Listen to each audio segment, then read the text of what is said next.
তো তোমাদের দাদা আজকে বাজার থেকে মুরগির মাংস নিয়ে এসছে। এখানে 2 কেজি মাংস আছে।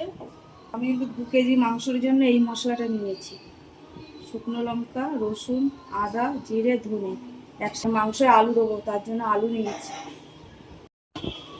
দিয়ে দেবো টক দই, দিয়ে দেবো হলুদ, দিয়ে দেবো বেটে রাখা মশলাটা, দিয়ে দেবো একটু সর্ষের তেল। নুন কিন্তু আমি দিইনি, টক দই দিয়েছি। নুন দিলে পুরো জল কেটে যাবে। এটা মেখে আমি আধ ঘন্টা রেখে দেবো। মাংসের আলু ভাজার জন্য কড়াইটা বসিয়ে দিলাম। দেবো তেল। তেল গরম হয়ে গেছে, আলু ছেড়ে দেবো ভাজার জন্য। দিয়ে দেবো একটু হলুদ। আলুগুলো ভাজা হয়ে গেছে, এবার উঠিয়ে নেবো। আলুগুলো ভাজা হয়ে গেছে।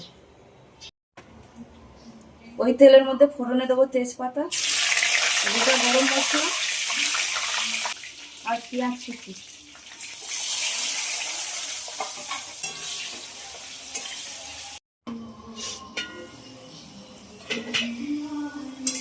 পেঁয়াজ ভাজা হয়ে গেছে, দিয়ে দেবো টমেটো কুচি, দিয়ে দেবো নুন। পেঁয়াজ আর টমেটো ভাজা হয়ে গেছে, এবার দেবো মেখে রাখা মাংসটা।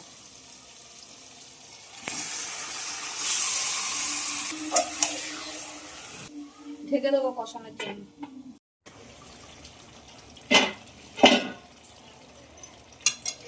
মাংসটা কষানো হয়ে গেছে,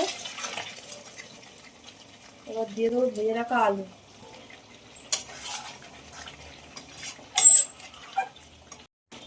আর একটু ঢেকে দেবো।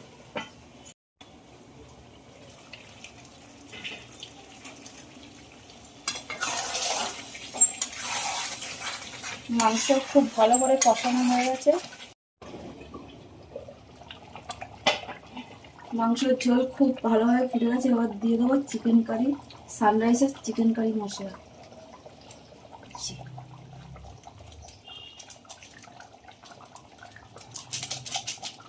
আর একটু ঢেকে দেবো ফোটার জন্য।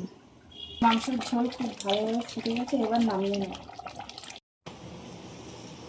তো আমার মাংস কিন্তু একদম হয়ে গেছে। তো আমার ভিডিওটা যদি তোমাদের ভালো লাগে, লাইক করো, কমেন্ট করো, শেয়ার করো। আর তোমরা সবাই ভালো থাকো। টাটা।